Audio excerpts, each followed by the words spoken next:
Dari kecil tu memang ada rasa dengan perempuan. Cuma kita tak tahu apa benda tu. Sebab saya rasa macam bukan saya nak jadi wanita, saya wanita. Dan saya ada keinginan nak jadi seorang isteri, nak ada suami, nak ada anak. Ke di Kuala Lumpur tu, kata saya punya anak tu lagi menjadi-jadilah. Sebab berapa senang dapat. Senang dapat. Benda senang dapat.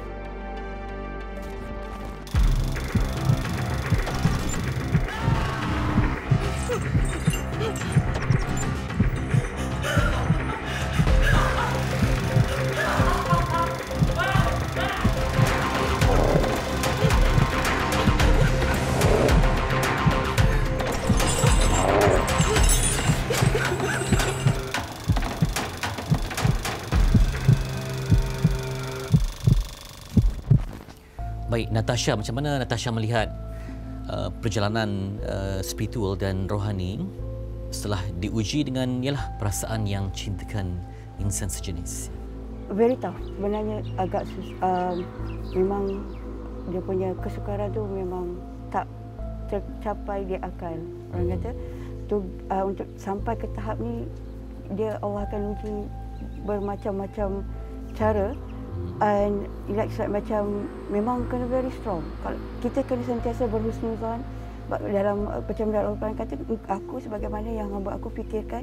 Jadi kalau you fikir benda tu datang ni memang Allah benci, maka you akan rasa bahawa apa yang kita lalui selama ni adalah Allah benci kita.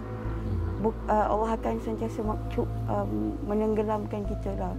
Tapi kalau kita fikir okay, this is cabaran, tak apa, it's okay, Allah sayang aku, ni nak menaikkan darjat, ini apa sebenarnya syurga akan ada di sana nanti.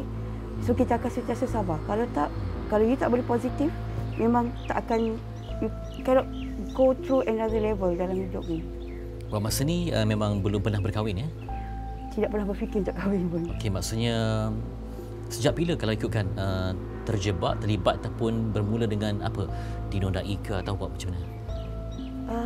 No, because benda macam dari kecil tu memang ada rasa dengan perempuan. Cuma kita tak tahu apa benda tu. Kita tak explore the feeling. So kita tak tahu apa benda, why aku rasa macam ni. Why bila tengok perempuan cantik jadi macam tertarik, suka tengok dia orang punya eyes, mata. So tapi sebab kita budak, kita masih kita tak explore the feeling. Cuma kita rasa macam normal. Ataupun memang pembenci lelaki bukan ya? Oh no, tak bukan membenci tapi tak ada rasa. Tak adalah rasa langsung. Tak ada kata orang tertarik dalam macam bila tengok perempuan tu kita boleh duduk lama tengok. Lelaki je Walaupun lelaki tu menarik sasa tampan, tak ada tarikan. Setakat ni tak ada. Memang saya rasa setakat ni kalau yang saya tengok lelaki yang saya suka tengok tak ada.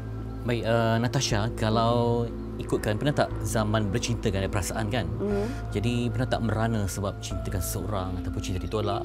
Ataupun inilah, sebab bila minat seorang tu, orang tu mungkin tak sama aliran kan? Betul. Mungkin ada yang straight ataupun memang tak suka langsung perempuan. Pernah tak rasa macam merana kerana cinta tu tak sampai ke ataupun dianiaya ke macam mana? Cinta sejenis maksudnya? First time yes. First time tu kebodohan kebanyakan yang dilakukan oleh saya dan juga kebanyakan yang terjebak dalam bidang ni, kita banyak nak pleasekan partner kita. So ada sampai sanggup bagi duit buat pinjaman peribadi untuk bagi pada partner, termasuk juga saya juga. Kebodohan yang terpaksa saya bayar harganya. Lepas pada tu no. Lepas pada tu it just like macam come and go, macam tu lah. Sebab kita learn bila berada dalam keadaan macam ni kita jadi bodoh. Sentiasa akan jadi bodoh sebab dia macam bila dia kita dah stuck dengan satu orang tu, kita akan, it's not easy to let go. Kalau dengan different gender, bagi saya mudah. So dengan sama gender ni susah bagi saya sebab kita semuanya boleh bersama tanpa diragui oleh orang lain. Sepanjang terlibat dunia cinta sejenis, apa peristiwa yang paling tak dapat dilupakan? Tadi dia sebut tentang kebodohan, sanggup berhutang kan. Jadi ada tak macam perasaan yang betul-betul rasa berkecamuk, rasa macam betul-betul derita? Ada. Apa ni, bila there is nowhere to go. Bila kita dalam keadaan orang kata apa, bila partner kita ada orang lain, so rasa tu macam benda ni macam tiada sempadan tu. Dia ada partner, ada partner 2-3, lepas tu dia kikis duit kita macam, and then macam kita ni pula bodoh bagi semua benda kat dia. So rasa macam tak terkata, and then kena pukul. Kena pukul dengan hebat lagi masa tu. So macam rasa macam apa yang aku buat ni sebenarnya, kenapa be like this sampai macam ni. Dia rasa macam nak bunuh diri, rasa macam masa tu nak terjun, nampak sungai tu rasa nak terjun, nampak apa semua benda yang tak terfikir di akal tu, semua benda nak buat. Rasa macam masa tu boleh hisap rokok sambil tidur, boleh hisap rokok, boleh minum, boleh buat benda yang tak terfikir, boleh nak kelar diri semua macam tu. Macam mana mengawal perasaan dan nafsu bila keluar rumah je perempuan cantik kiri kanan kan, semua cantik, jadi macam mana nak kawal? Kena tunduk je ataupun sebelum keluar tu dah berdoa? Sekarang ni lah yang sebab saya sekarang rendahkan pandangan lah. Macam dari Islam kata kita jangan pandang. Walaupun sekali dah bermujahadah, sekarang ni kalau nampak perempuan yang cantik seksi tetap akan ada perasaan lah. Yes, ada. Sebab tu saya terpaksa mengaku bila banyakkan orang tanya dalam keadaan macam ni ada tak lagi perasaan. Saya terpaksa mengaku yes. Walaupun umur saya dah hampir ke 50, saya terpaksa mengaku masih lagi ada. Orang kata bila tengok pengkit, bila buka TikTok tu tengok pengkit handsome tu rasa macam kenapa dah zaman aku. I wish that I can be part of them. Lebih tertarik dengan wanita yang ada ciri lelaki ataupun wanita yang betul-betul perempuan? Kedua-duanya. Mana-mana pun okey. Sebab macam bila macam ni Allah akan banyak larangan Allah yang kita paksa dengar, banyak. Sebab hati tu bila tengok diorang macam berdebar. Masih lagi ada rasa, masih ada berdebar, masih lagi tengok tu, masih lagi tertarik, and wish sangat kita boleh jadi bersama dia. Tapi kita tahu tak boleh. Bermaksud betul-betul kena berjuang, kena berjihad lawan nafsu ya? Mujahadah yang paling tinggi. Paling tinggi ialah nafsu.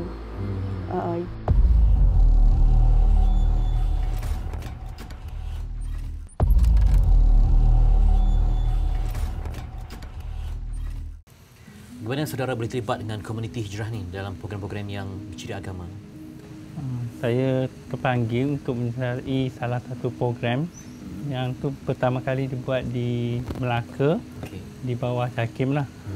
Saya cuma tengok ada satu advertise dekat dalam internet dan saya register nama saya dan saya terpanggil untuk menyertai lah. Masa tu tak rasa macam segan ke ataupun rasa keberatan ke, malu ke macam mana? Pada saya tak ada istilah segan atau malu untuk dalam mencari ilmu. Ya, ya. Masa tu ialah pernah terlibat dalam dunia cinta sejenis ya? Ya, betul. Ya. Kalau boleh dapat diceritakan macam mana boleh terjebak? Okay. Mungkin permulaannya daripada zaman sekolah lah. Okay. Saya kebanyakan kawan saya semuanya perempuan. Okay. Yang kawan lelaki adalah 2-3 orang.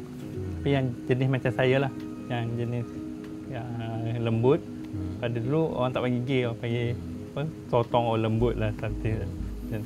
Jadi bila dah masuk alam dewasa, remaja semua tu, dah kerja, di situ dah mulanya kot terlibat dengan melakukan hubungan seksual.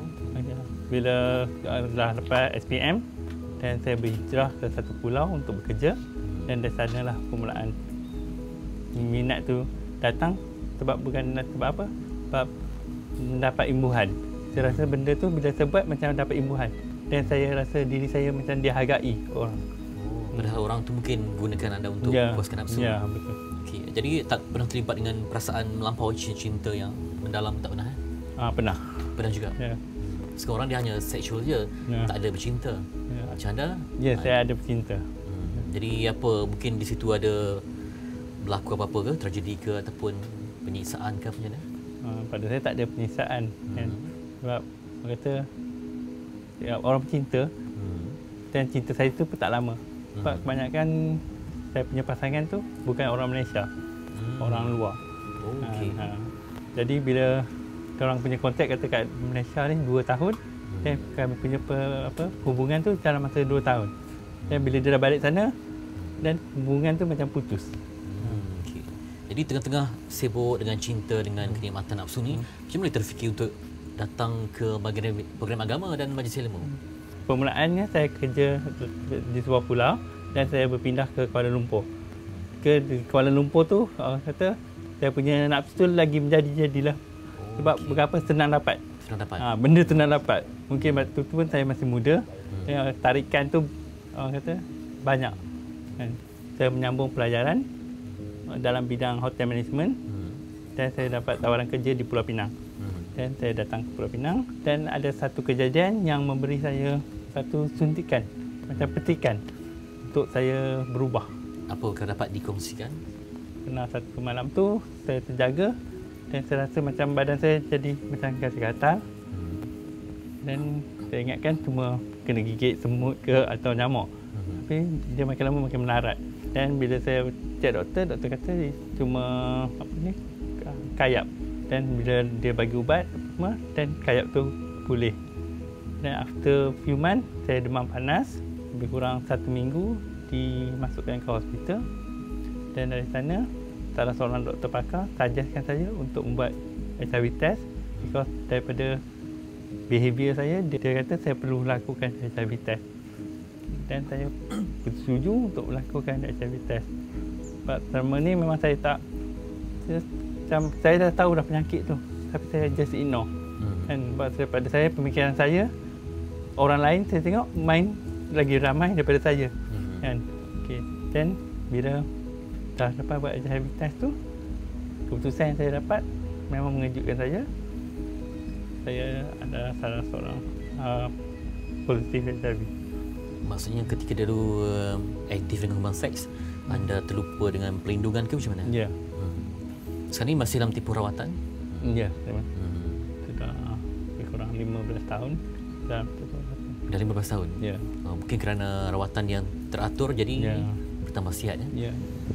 Pesan anda kepada orang yang sedang asyik cinta ni tak fikir pasal protection dalam hubungan seksual kan? Apa saranan kepada mereka? Okay, saranan saya, macam saya kata tadi, untuk keterapan cuma 5 minit, tapi kesetaraan bila anda mendapat HIV ini seumur hidup. Okay, jadi pastikan anda sentiasa menggunakan protection dan dapatkan rawatan dan dapatkan test terlebih dahulu. Okay, terima kasih. Dari sudut istilah tu ada pelbagai istilah yang mereka gunakan untuk menyatakan apakah sebenarnya orientasi seksual mereka. Tak campur lagi dengan gender identity. Identity yang pelbagai lagi kan. Namun begitu, saya boleh katakan ada orang menyatakan bahawa mereka ni asexual. Ada mereka menyatakan bahawa pansexual maksudnya mereka boleh yang mana-mana pun boleh. Boleh berubah ikut masa berdasarkan gender mereka dan sebagainya kan.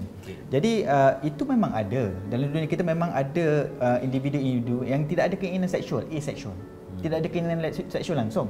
Tapi dalam konteks itu sebenarnya mereka tidak menjadikan perkahwinan sebagai objektif kerana mereka tahu bahawa saya tidak berminat.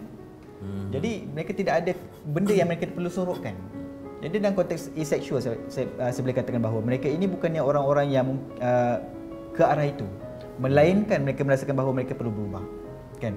Pansexual pun adalah sesuatu, kita bila cakap tentang orientasi seksual ni, dia sangat fluid. Orang putih kata fluid maksudnya ia sebenarnya sesuatu yang cair dan boleh dibentuk sebenarnya. Cumanya memerlukan komitmen dari orang yang melaluinya.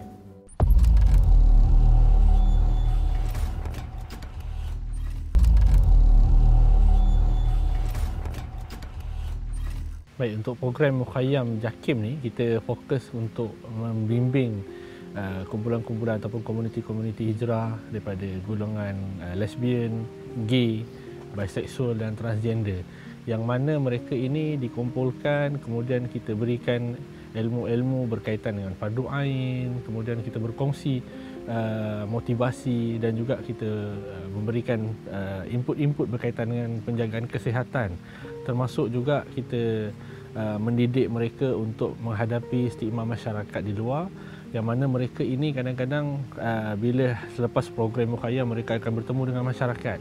Di lapangan masyarakat ini kadang-kadang perhatian ataupun kita kata persepsi masyarakat terhadap mereka yang dah berubah itu agak sedikit mengecewakan bagi beliau. Jadi mereka perlukan satu kekuatan dan alhamdulillah dalam program JAKIM yang saya kira dah buat bertahun-tahun ini kita mendapat feedback yang sangat baik daripada peserta lah. Baik, yang menyertai ini dicari ke atau mereka datang sendiri?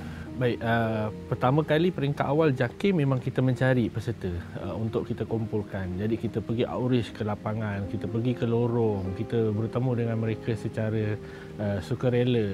Tidak ada langsung paksaan, tidak ada langsung tangkapan dibuat, malah mereka ini dipujuk dan diajak sehingga kan selepas satu kumpulan mereka dapat berjaya program, hadir program kami, mereka bergerak sendiri untuk mencari komuniti-komuniti di luar yang mana mereka ajak secara pujuk dan beritahu tentang kelebihan-kelebihan program Mukhayyam, dan alhamdulillah proses ini ataupun kita kata komuniti ini semakin berkembang mengikut negeri-negeri dan mereka seronok datang ke program Mukhayyam JAKIM. Pengisian tu bagaimana? Lebih tarbiyah ke atau macam mana? Pertama sekali dalam program Mukhayyam ini kita nak fokus adalah berkaitan dengan kerohanian, membimbing dari aspek kerohanian. Mereka akan diajarkan perkara basic dari segi bab solatnya, kemudian bab fardu ain, bab wudu, kemudian kita ajar juga tentang mandi wajib, dan baru-baru ni kita ajar juga tentang pengurusan jenazah. Bagi mereka yang mungkin dah terlibat dengan penyakit HIV, mereka menanti ataupun mereka dah akan merasakan satu hari nanti mereka akan mati. Kerana di kalangan mereka ini ada yang terlibat dengan penyakit HIV.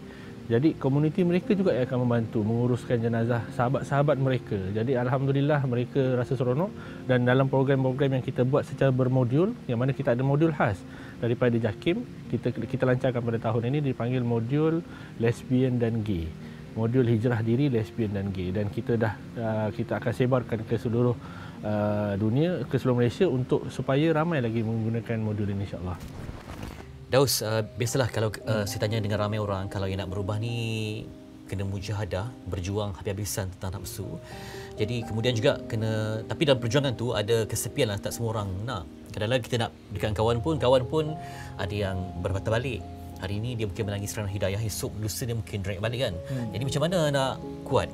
Sebab godaan ni terlalu kuat. Kadang godaan ni kita dah bersendiri pun, kita buka telefon pun ada dugaan dia. Jadi macam mana nak lawan keinginan itu? Keinginan tu dia memang ada. Macam saya pun tak nafikan benda tu.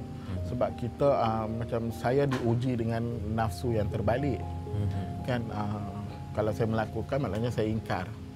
Dan kalau saya tak lakukan benda tu kan saya taat pada perintah dia lah. Kan Jadi sekarang ni cabaran yang paling besar apa? Lelaki ke apa?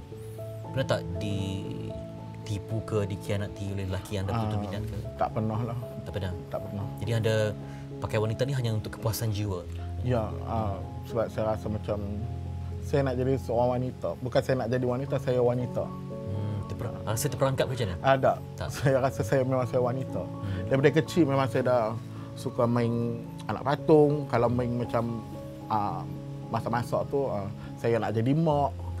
Dan saya ada keinginan nak jadi seorang isteri, nak ada suami, nak ada anak. Bila bercinta dengan lelaki, penghujungnya macam mana? Penghujungnya tak ada yang manis lah. Yang sedia umum lah kan. Pengakhirannya masing-masing buat haluan masing-masing lah. Pernah tak rasa dia ambil kesempatan? Tak pernah rasa, sebab memang sampai sekarang pun jiwa tu masih lagi tengok lelaki macam suka, masih ada lagi.